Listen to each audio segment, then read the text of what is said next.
আল্লাহ রাব্বুল আলামিন বলেন মা ইয়ানতিকু আনিল হাওয়া ইন হুয়া ইল্লা ওয়াহিয়ুন ইউহা। আমার নবী নফসকে অনুসরণ করে, প্রবৃত্তিকে অনুসরণ করে কোনো কথা বলেন না। আমার নবী যেটা বলেন সেটা হলো ওহী।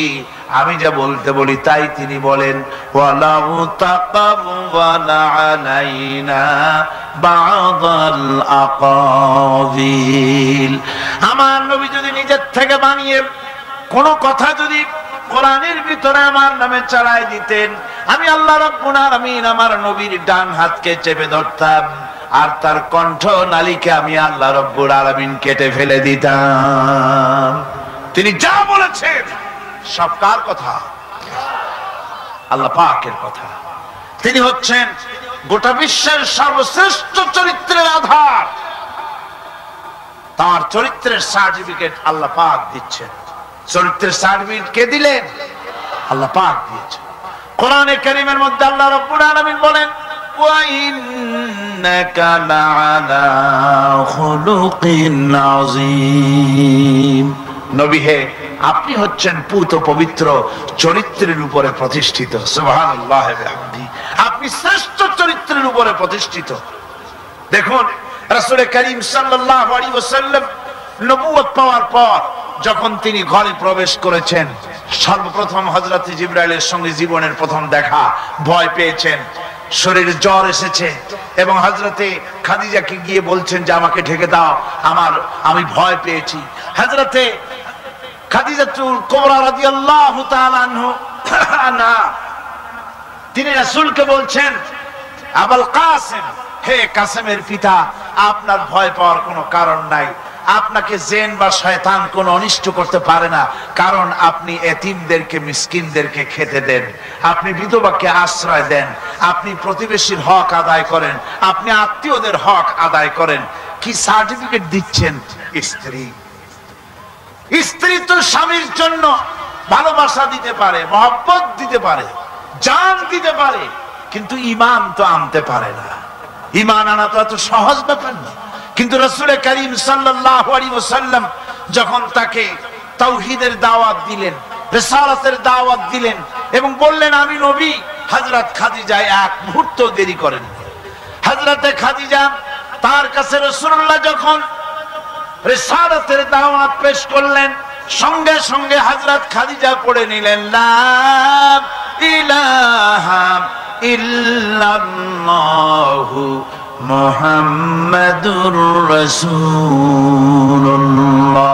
জোরে জোরে পড়েন লা ইলাহা ইল্লাল্লাহ, লা ইলাহা ইল্লাল্লাহ।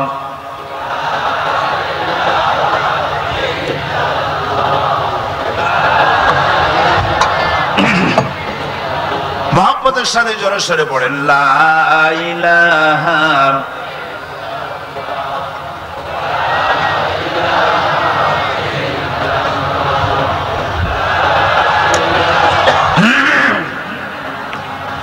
লা ইলাহা ইল্লাল্লাহু মুহাম্মাদুর রাসূলুল্লাহ।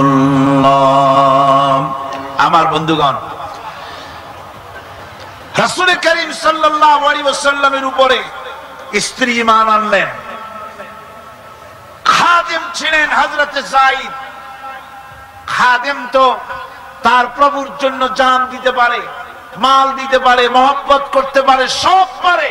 খাদেম ঈমান আনতে পারে না, যেহেতু খাদেমের কাছে তার সাহেবের ইনস এন্ড আউট, তার ভেতর বাইরে সবকিছুই পরিষ্কার থাকে। হযরতে রাসূলের খাদেম ছিলেন হযরতে যায়েদ।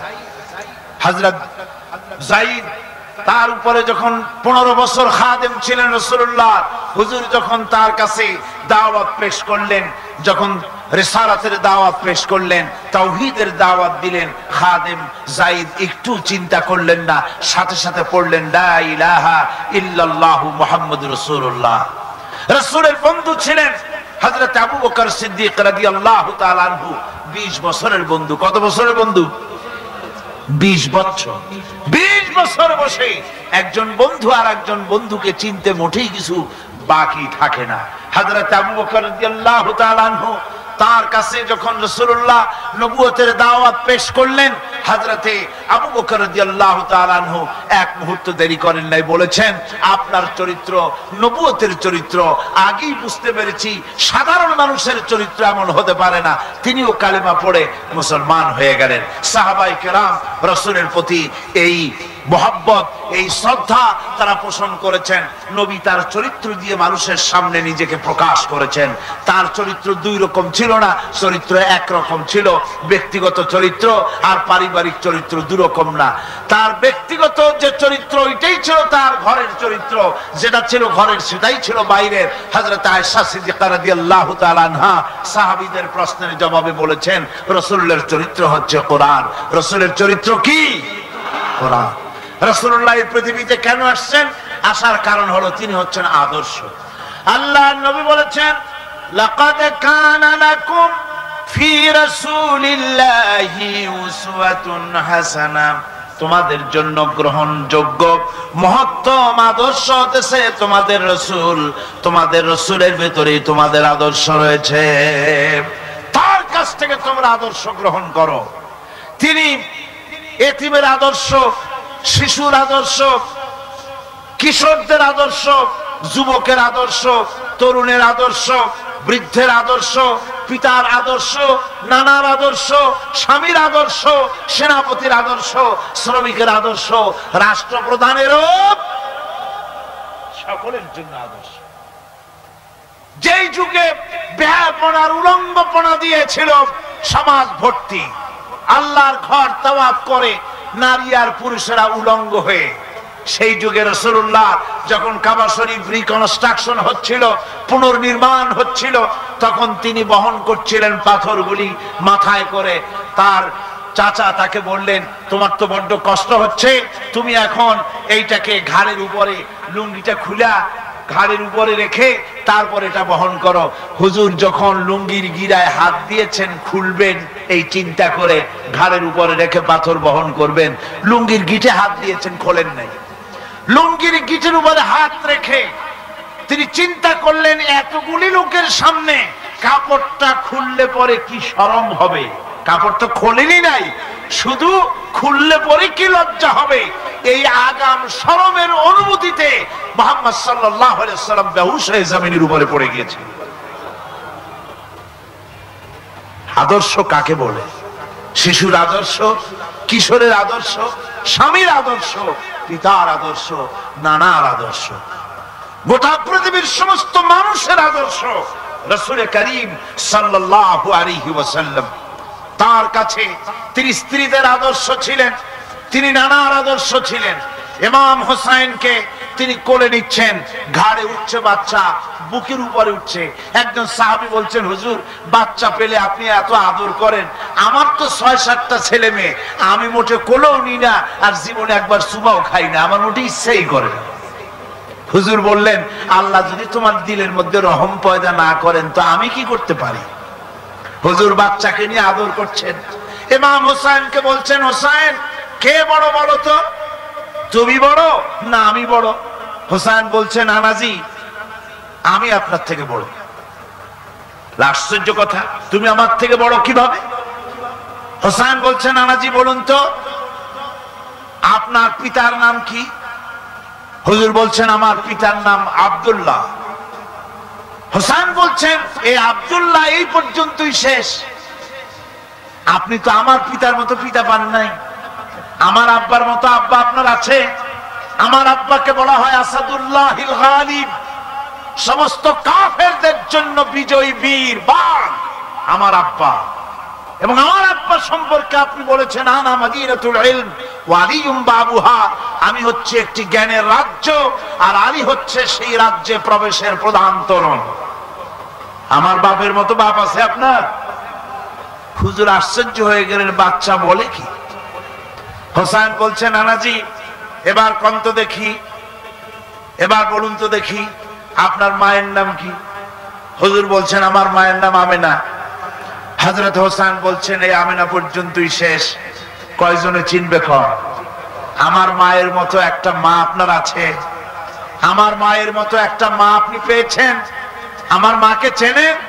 আমার মা হচ্ছেন জান্নাতের সাইয়্যিদাতুন নিসা, জান্নাতের সমস্ত মহিলাদের সরদারিনী আমার মা ফাতিমাতুজ জাহরা রাদিয়াল্লাহু তাআলা আনহা। আমার মায়ের মতো একটা মা আপনি পেয়েছেন? হোসেন বলছে, নানাজি আরো বলবো নাকি? কয় হ্যাঁ বলো। বলছে, নানাজি এবার কোন তো দেখি আপনার নানার নাম কি? হুজুর বলছেন, আমার নানার নাম আব্দুল ওয়াহাব। হোসেন বলছেন, এবার আপনি মানুষের কাছে জিজ্ঞেস করেন কয়জন এই আব্দুল ওয়াহাব চেনে? আপনি কি আমার নানার মতো একটা নানা পেয়েছেন? আমার নানাকে আপনি জানেন? আমার নানা সাইয়্যিদুল মুরসালিন, আশরাফুল আম্বিয়া, রাহমাতুল লিল আলামিন, বিশ্বনবী জনাবে মুহাম্মদ রাসূলুল্লাহ সাল্লাল্লাহু আলাইহি ওয়াসাল্লাম।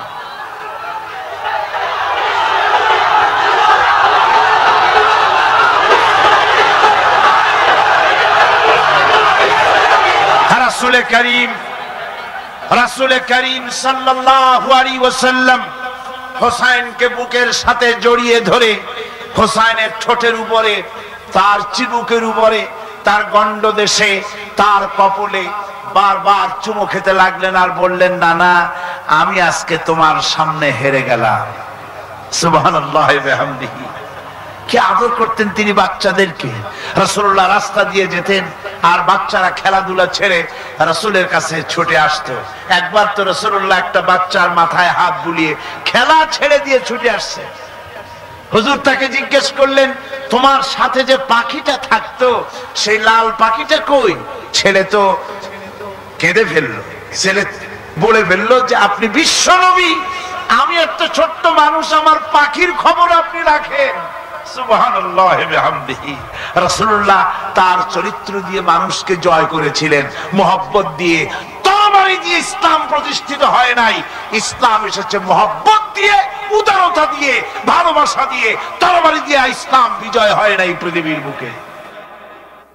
পিতামাতার প্রতি ভালোবাসা ইসলামের এক মহান শিক্ষা, যা দেখতে পাওয়া যায় রাসূলুল্লাহ সাল্লাল্লাহু আলাইহি ওয়াসাল্লামের চরিত্রে।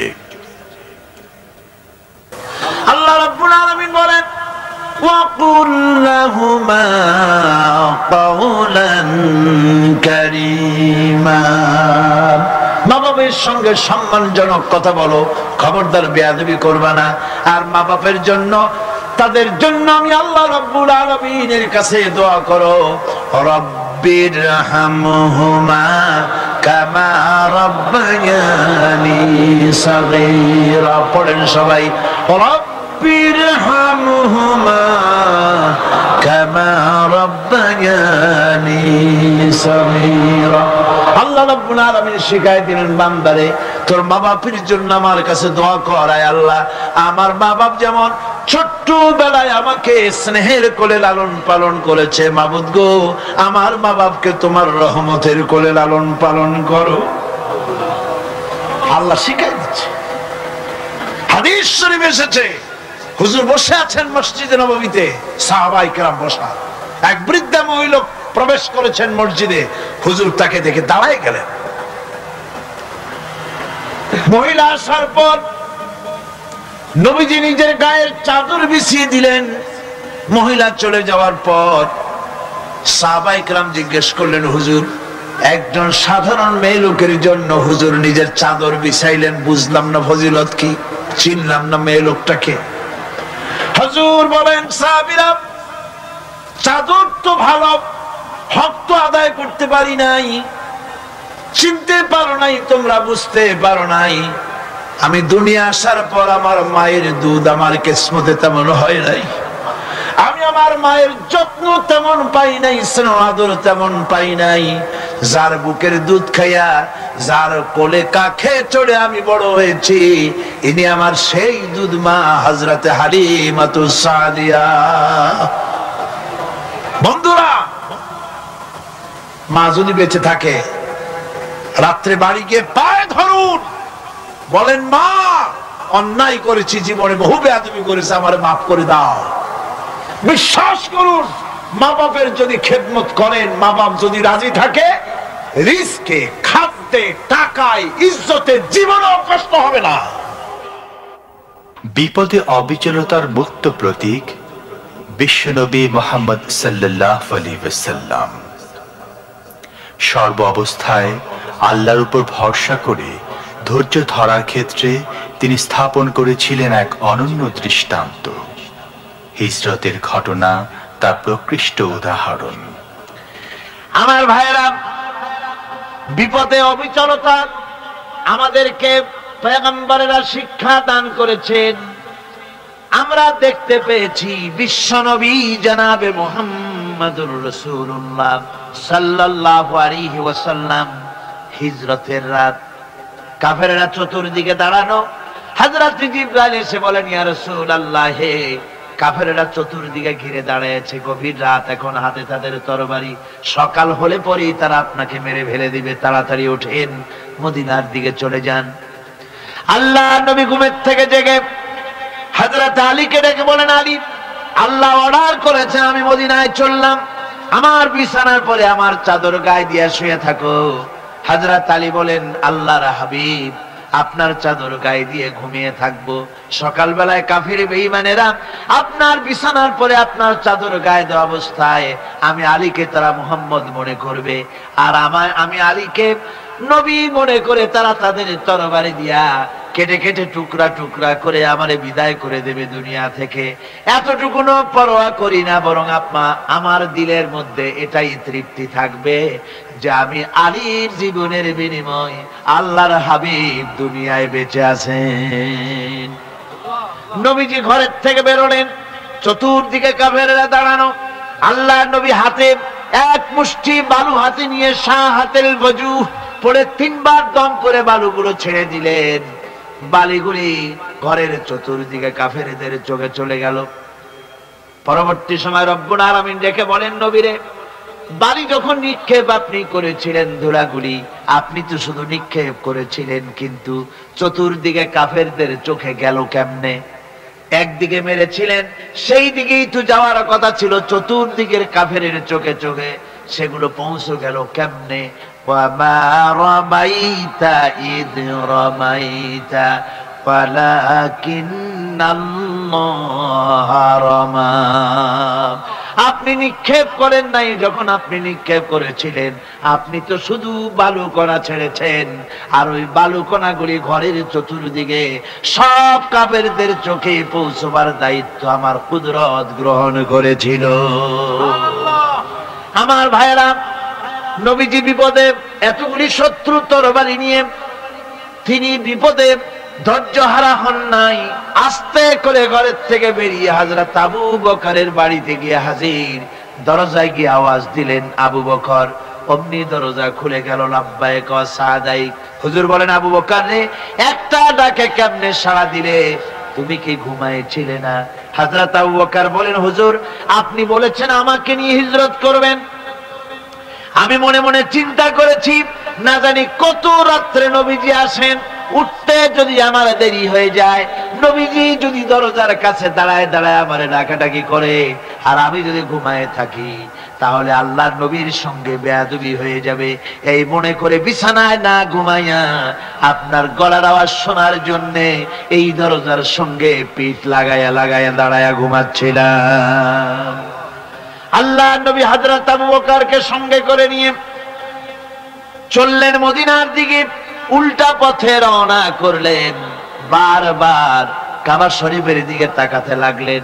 বুখারী শরীফে এসেছে, নবীজি বারবার কাবার দিকে তাকিয়ে বলতেছেন, রে কাবা, বড় আশা ছিল তোর কাছে থাকবো, তোর খেদমত করব, কিন্তু তোর নিষ্ঠুর সন্তানেরা তোর কাছে আমারে থাকতে দিল না রে। আল্লাহ নবী মিসফারা দিয়ে জাবালে কেদোয়ার উপর দিয়ে চলে গেলেন জাবালে সুরে। গুহার কাছে যখন গিয়েছেন, ফজর রক্ত হয়ে গেল। হযরত আবু বকর রাদিয়াল্লাহু তাআলা আনহু বলছেন, হুজুর, আর উপায় নাই, দিন হয়ে গেল, এখন বুঝি ধরা পড়ে যাব, ওই গুহার মধ্যে গিয়ে আশ্রয় নেই। তবে আপনি দাঁড়ান, গুহার ভিতরে পাহাড়িয়া গুহা, বিচ্ছু থাকতে পারে, সাপ থাকতে পারে, আমি আগে ঢুকি, যদি কোনো হিংস্র প্রাণী থাকে আমার উপর দিয়ে আঘাত হয়ে যাক, আল্লাহর নবী হেফাজতে থাকুক। হযরত আবু বকর রাদিয়াল্লাহু তাআলা আনহু গুহার ভিতরে নামলেন, নেমে গুহা সাফ করে হুজুরকে ডাকলেন। হুজুর তাশরীফ ফরমালেন গুহার মধ্যে।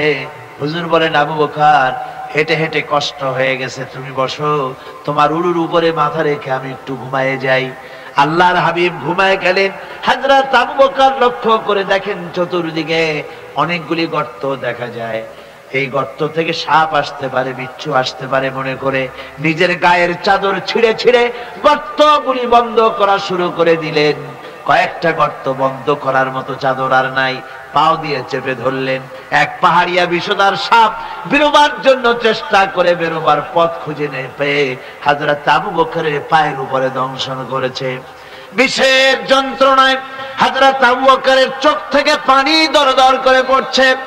রাসূলুল্লাহর ঘুম ভেঙে গেল। আল্লাহর নবী তাকে বলেন, আবু বকর, চোখে পানি কেন? বাড়ির কথা বুঝি মনে পড়ে গেছে? হযরত আবু বকর বলেন, ইয়া রাসূলুল্লাহ, আল্লাহর নামে কসম করে বলি, যেই দিন আমি ঈমান এনেছি ওই দিন থেকে আমার মা বাপ, আমার কোলে আমার সন্তান, আমার স্ত্রী, আমার জায়গা জমি ঘর বাড়ি, এমনকি আমার নিজের আত্মার চাইতে হুজুর আপনারে ভালোবাসি বেশি। তাহলে কাঁদো কেন? হযরত আবু বকর বলেন, হুজুর, বাড়ির জন্য কাঁদি না, ছেলে পেলের জন্য কাঁদি না, সাপে দংশন করেছে, যন্ত্রণায় কাঁদতেছি। আল্লাহ নবী সঙ্গে সঙ্গে মুখ থেকে থুতু বার করে যন্ত্রণার জায়গায় লাগাই দিলেন। সঙ্গে সঙ্গে যন্ত্রণা বন্ধ হয়ে গেল। হুজুর বললেন, আবু বকর, প্রথম যখন তোমার এই আঘাত করেছিল সাপে, আমাকে কেন তাড়াতাড়ি বলো নাই? এতক্ষণ তো তোমার কষ্ট হতো না। হযরত আবু বকর বলেন, ইয়া রাসূলুল্লাহ, ওটা তো সাপে কাটার যন্ত্রণা, ওই যন্ত্রণায় আমার রক্ত চলতেছে, যন্ত্রণায় যন্ত্রণায় আমার কলেজাটা যদি ফেটেও যেত, আল্লাহর হাবিব আরাম ফরমাচ্ছিলেন, আমি তাকে আরামে বিঘ্ন ঘটাতে পারতাম না। আমার ভাইয়েরা, হযরত আবু বকর, হযরত রাসূল দুজন বসে আছেন। এমনি সময় কাফের বেঈমানেরা খুঁজতে খুঁজতে জায়গা মতো এসে গেছে। একজনে বলে ভিতরে আছে, আর একজনে বলে নাই।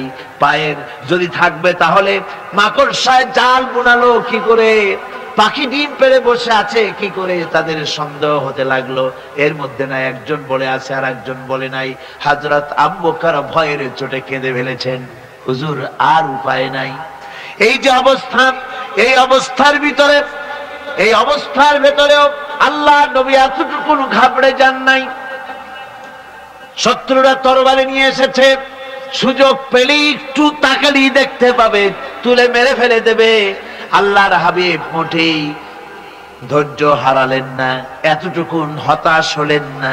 আল্লাহ পাকের হাবিব তার সাথীকে কি বললেন? তখন কোরআনে কারীম সূরা তাওবার মধ্যে আল্লাহ তা উদ্ধৃত করেছেন মুমিনদের জন্য, ইযহুমা ফিল গার ইয ইয়াকুলু লিসাহিবিহি লা তাহজান ইন্নাল্লাহা মা'ানা। ও আমার সাথী, ও বন্ধু, ভয় করো না, চিন্তা করো না, আমরা মাইনরিটি নই, আমরাই মেজরিটি। তার কারণ আল্লাহ আমাদের সাথে আছেন। সুবহানাল্লাহ। রাসূলুল্লাহ সাল্লাল্লাহু আলাইহি ওয়াসাল্লাম অত্যন্ত সাদাসিধে জীবন যাপন করতেন। হিজরত করে মদিনায় গিয়ে ইসলামী রাষ্ট্র কায়েম করার পরও তার দারিদ্রতা কাটেনি। হাদিসে এসেছে সে কথা। হযরত আবু হুরায়রা রাদিয়াল্লাহু তাআলা আনহু বলেন, আমি রাসূলুল্লাহর কাছে গেলাম, হুজুরকে গিয়ে সালাম করলাম। আল্লাহর নবী সালামের জবাব দিলেন, কিন্তু দেখতে পেলাম মুখ নড়ে, আওয়াজ বেরোলো না। কারণ কি? কাছে গিয়ে দেখি নবীজি ক্ষুধার যন্ত্রণায় কথা বলতেছেন, আওয়াজ বেরোতেছে না।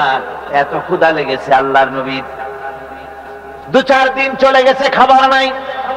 রাসূলুল্লাহ সমস্ত গনিমতের মাল যাকাত সদকার মালগুলি, খাদ্য দ্রব্যগুলি দুহাতে বিতরণ করেছেন। নিজের পেটে খাবার নাই, মানুষকে দিতেছেন। দিতে দিতে এশার নামাজ পড়ে নবীজি ঘরের মধ্যে প্রবেশ করে হযরত আয়েশা সিদ্দিকা রাদিয়াল্লাহু তাআলা আনহাকে ডেকে বলেন, আয়েশা রে, সারাদিন কষ্ট করেছি, দারুণ ক্ষুধা লেগেছে, তাড়াতাড়ি করে কিছু খাবার আমারে এনে দাও। হযরত আয়েশা হুজুরের ক্ষুধার্ত শ্রান্ত ক্লান্ত চেহারার দিকে তাকাইয়া হযরত আয়েশা কেঁদে ফেলেছেন। হযরত মা আয়েশা কাঁদেন আর বলেন, ইয়া রাসূলুল্লাহ, হে আল্লাহর নামের কসম করে বলি, আমি আয়েশার ঘরে কোনো পানি ছাড়া কোনো খাবার নাই। এই ছিল রাসূলের আদর্শ। হাদিস শরীফ এসেছে, আল্লাহর নবী বলেন, তোমরা যদি রাষ্ট্রীয় ক্ষমতায় যাও, বাড়ি না থাকলে সরকারি খরচ একটা বাড়ি নিতে পারো। তোমার যদি যানবাহন না থাকে, সরকারি খরচে যানবাহন নিতে পারো। ছেলে মেয়ের কাপড় চোপড়, লেখাপড়া, শিক্ষা, চিকিৎসার জন্য যদি না থাকে, তাহলে তুমি সরকার থেকে নিতে পারো। কিন্তু এর থেকে এক চুল পরিমাণ যদি পাও বাড়াও, সরকারের মাল, জনগণের মাল, এর থেকে প্রয়োজনের বাইরে যদি তুমি নিজের জন্য নিতে থাকো, কিয়ামতের দিন আল্লাহর দরবারে চোরের কাতারে তোমারে দাঁড়ানো লাগবে। দুনিয়ায় যত সম্মান পাও না কেন, কিয়ামতে আল্লাহর দরবারে কিসের কাতারে দাঁড়াবে? চোরের কাতারে দাঁড়াতে হবে। রাসূল পাক সাল্লাল্লাহু আলাইহি ওয়াসাল্লাম এমন এক সমাজ কায়েম করেছিলেন। আমার হতাশাগ্রস্ত ছাত্ররা, যেসব ছাত্ররা সমাজতন্ত্র তোমরা করো, যারা সমাজতন্ত্র করতে হতাশাগ্রস্ত হয়েছে, এখন যাব কোথায় বলে হতাশ হয়ে গিয়েছো তোমরা, আমরা তোমাদেরকে দাওয়াত দেই, কোরআনের মাহফিল থেকে দাওয়াত দেই, ফিরে আসো। হতাশ হওয়ার কোনো কারণ নাই। লেনিন মরার, ও মরে গেছে। কার্ল মার্কস মরার, মরে গেছে, পচে গেছে, গলে গেছে, দুনিয়া থেকে শেষ হয়ে গিয়েছে। আল্লাহর নবীর নেতৃত্ব, সূর্য যতদিন উঠবে আর ডুববে, নবীজির নেতৃত্ব শেষ হবে না। ওই নেতৃত্বে আসো, রাসূলের নেতৃত্ব মেনে নাও, কোরআনের শাসন মেনে নাও, তাহলেই শান্তি পাবে তোমরা।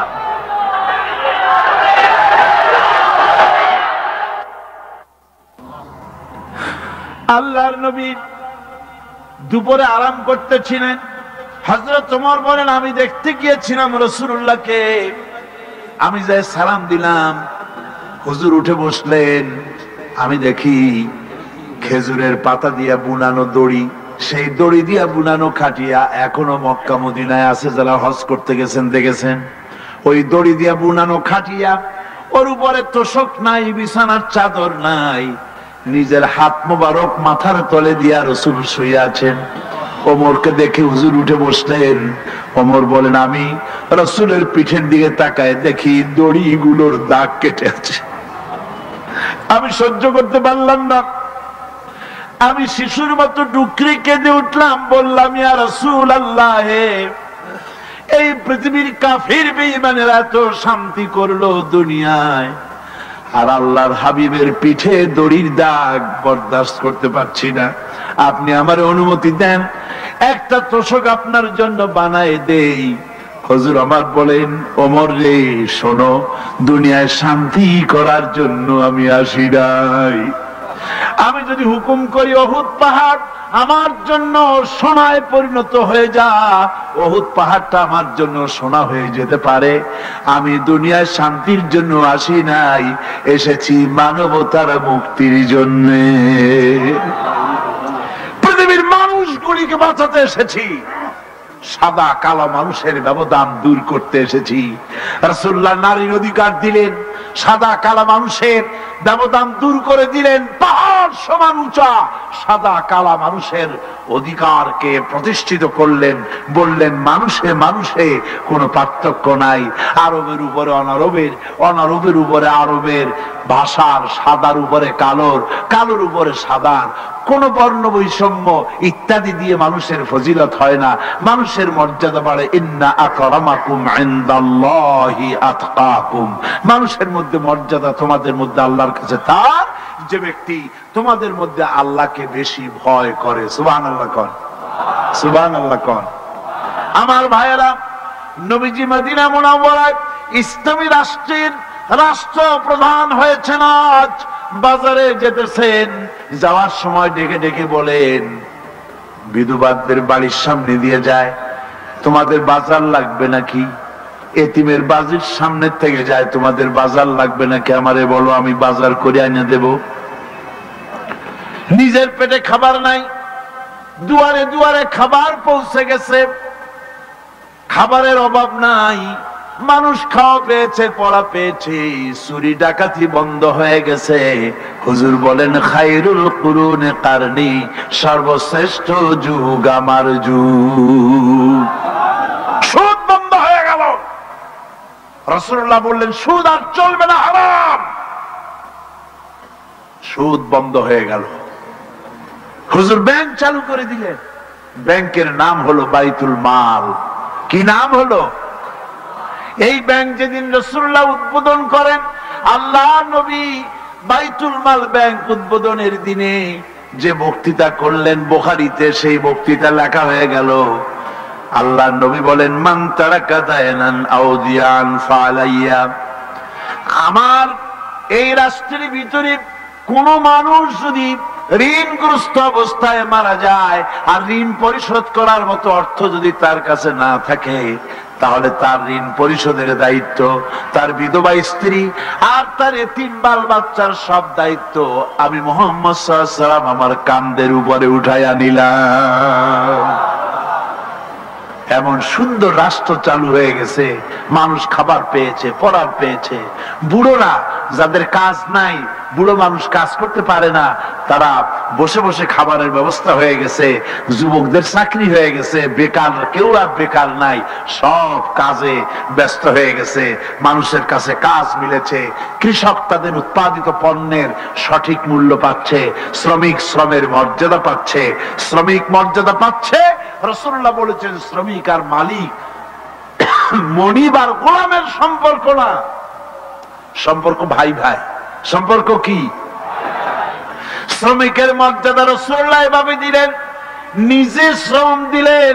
মদিনার 8 বছর চলে যাওয়ার পর হযরত আয়েশা রাসূলুল্লাহকে দেখলেন মাজা কুজা। হযরত আয়েশা বলেন, হুজুর মাজাটা কুজা কেন? বয়সের কারণে হলো নাকি? হুজুর বলেন, না, বয়সের কারণে হয় নাই।